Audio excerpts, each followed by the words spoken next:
Hey,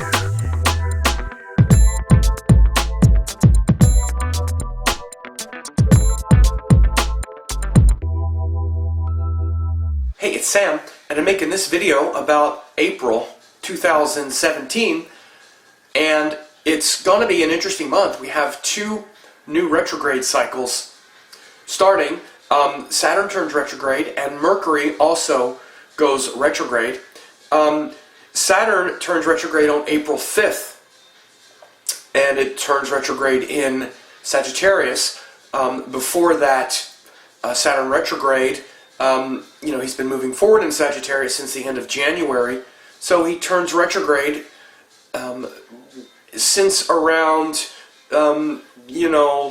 since early March. He's been kind of stationary in the sky. He hasn't been moving, so he's stationary retrograde, and then he finally turns retrograde March 5th, where he'll be until August 26th. He'll be retrograde. He'll go back into Scorpio. So we're going to be revisiting a lot of those Saturn in Scorpio, heavy duty pressure, somewhat paranoid, trying to control ourselves themes that we experienced in 2016.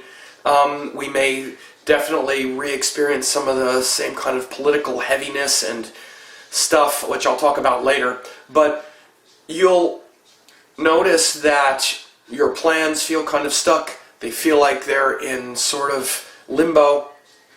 When Saturn turns retrograde April 5th, you may start to really correct some of your recent mistakes, especially wherever the Sagittarius area of life is, and want to get more integrity around your inspirations and what you're committing to relative to your inspirations, because it's going retrograde in Sagittarius. And that'll be April 5th. We have that Mercury retrograde starts April 10th. Mercury goes retrograde in Aries until May the 1st. So it's a time to really reflect on our words and what we speak, how we communicate with others. Mercury's going retrograde in Aries. Now, Aries is a sign of speed and speed and strong opinions and black and white thinking. Yes or no, good, bad, right, wrong. Very easy to think, oh, well, that would be good for Mercury. We figure things out really quickly. Actually, it's one of the more difficult, it can be a difficult sign for Mercury, because Mercury is where we enjoy gathering information. We're not interested in landing at a destination, or the way your mind understands a destination, or your intellect understands a destination. It's called an opinion, right? And so when Mercury is in Aries, there's often strong opinions that take the place of intelligence and flexibility and curiosity. Mercury is curious, but Aries is always looking to get the answer, get the conclusion. So what can happen when Mercury's in Aries is we get this much information, and then we have an opinion already. Or a person says 5 words, and we're interrupting them and telling them what we think. Or we're judging it too quick, and we're impulsive with our speech. So this retrograde is a time to notice that part of your mind where you might be impatient and not gather enough information before you formulate an opinion. A lot of our culture is that way. We take this much information and think we understand something already. Strong opinions that we haven't researched well enough. Mercury likes the research. He's not interested in having some strong opinion to then, get into battle over. Mercury is where we enjoy information gathering, and the conversation itself is more information. So notice that, and beware of the strong opinions masquerading as intelligence. So, a few other things that are important. April 7th and 8th, the moon will go into Leo with Rahu.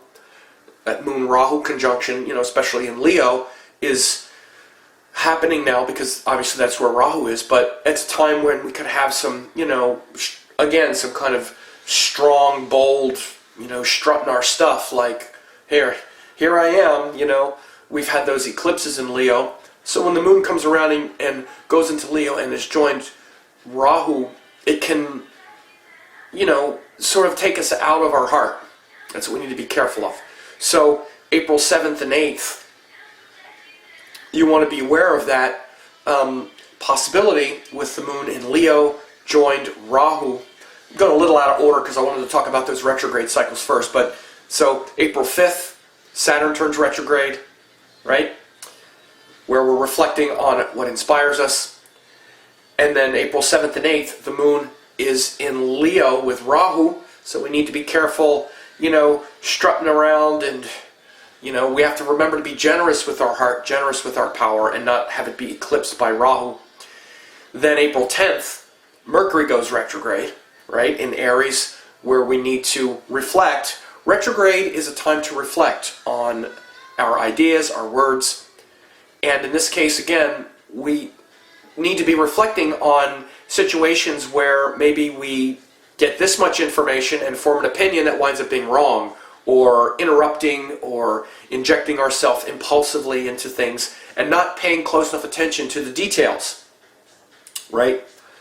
April 10th, for 3 weeks until May 1st or so, that Mercury's retrograde. Another big thing that happens on April 10th is we have the full moon in Virgo that day. So the full moon, of course, is opposite where the sun is. The sun is in Pisces at that time.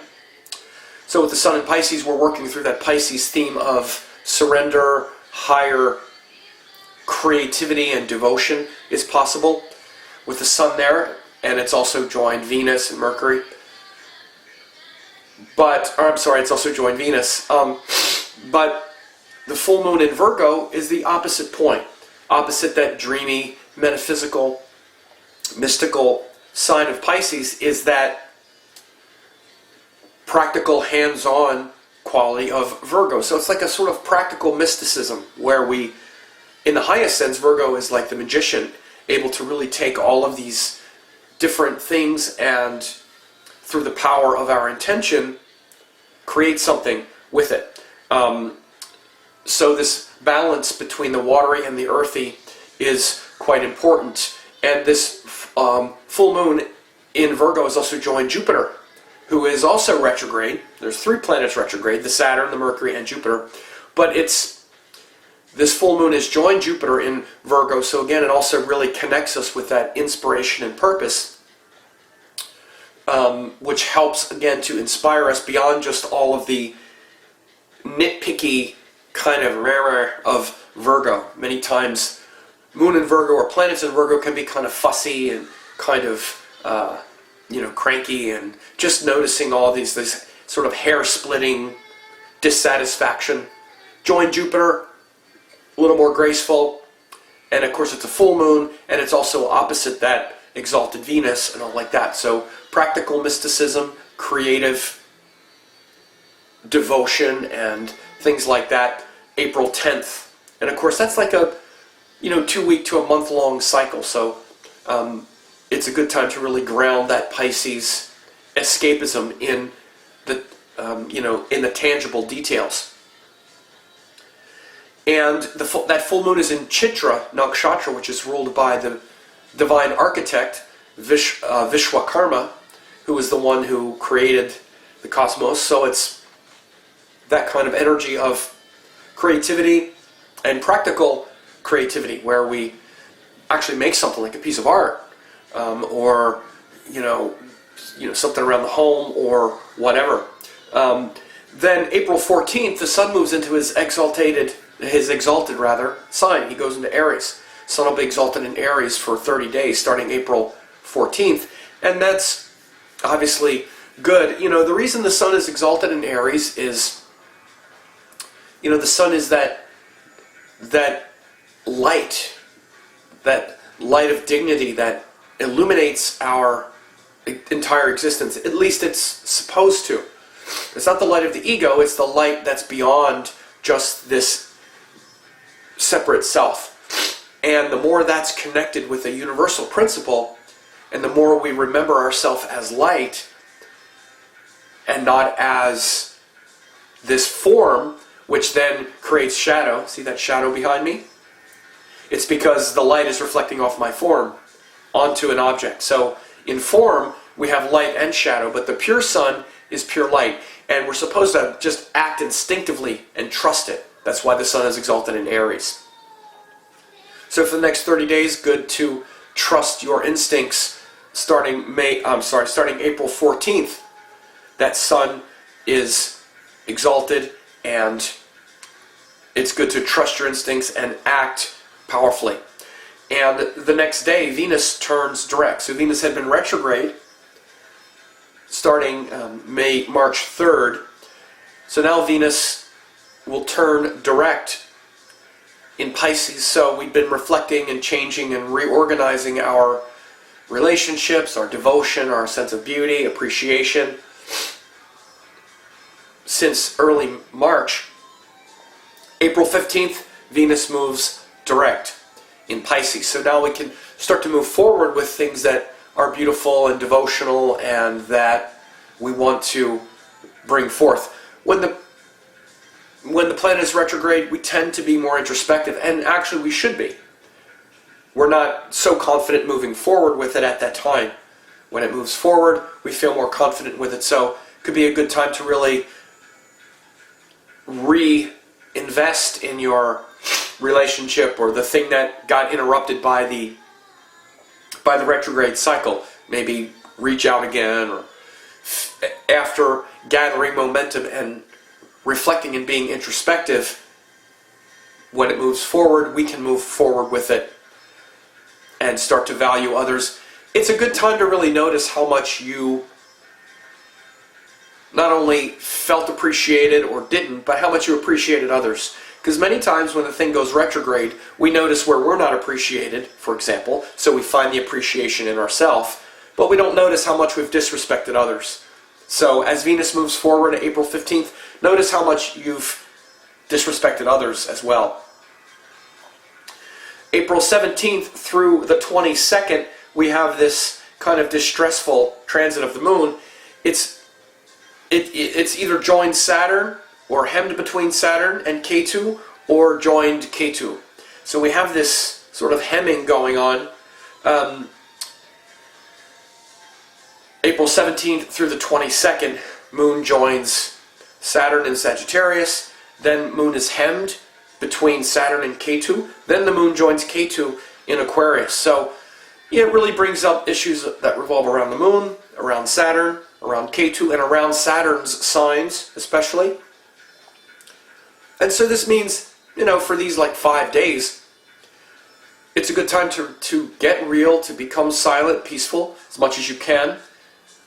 Place a premium on introspection, meditation, and something beyond this world, especially on the 21st and 22nd when the moon is joined Ketu in Aquarius.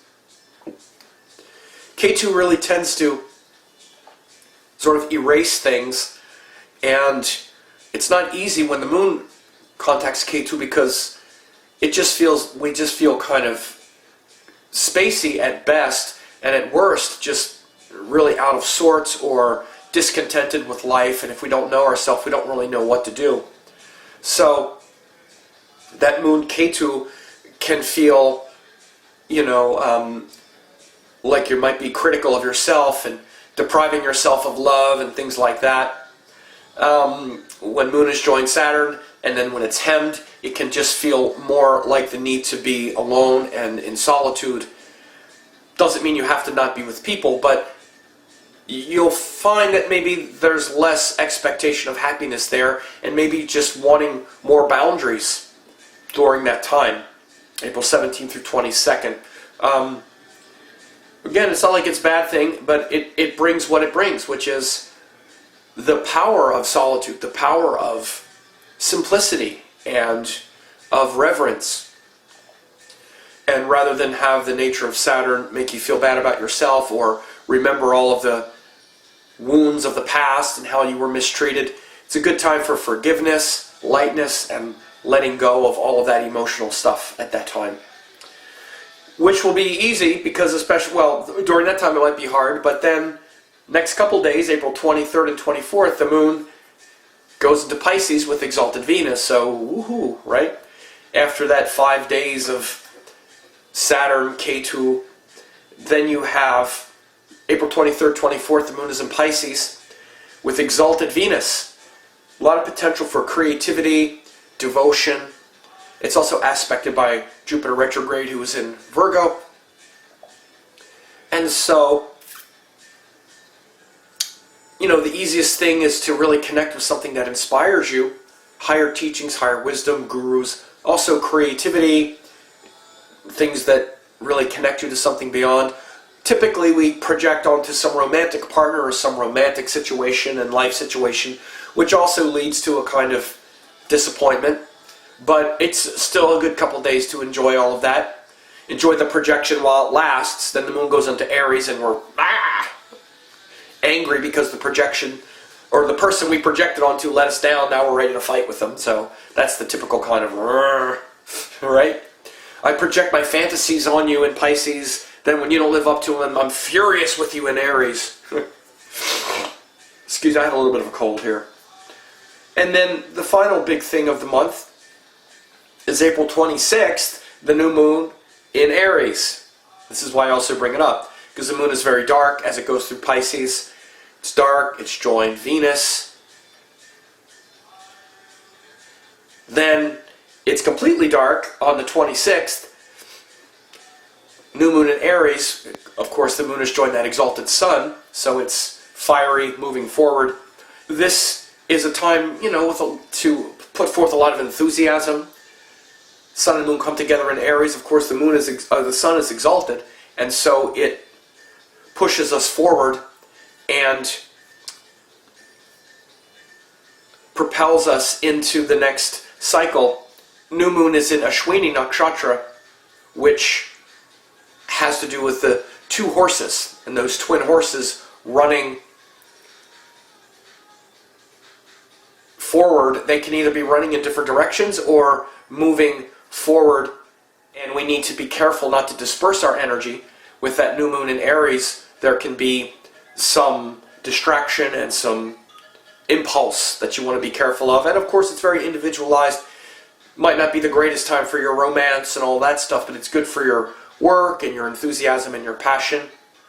And then on April 28th, we have Akshaya Tritiya, which is the day that the sun and moon are both exalted. The sun exalted in Aries and the moon exalted in Taurus. It's a great day for new beginnings. It's quite auspicious. It's also good for like purchasing items and, you know, buying homes and those kinds of things. So that's April 28th. I believe, again, because this goes all around the world, I'm not sure what your time zone is, but it should be the 28th as it changes into Tritiya in the evening here on the 27th in the east coast of the United States. So that's April. Hope you have a great April. Share this with others and leave me some comments.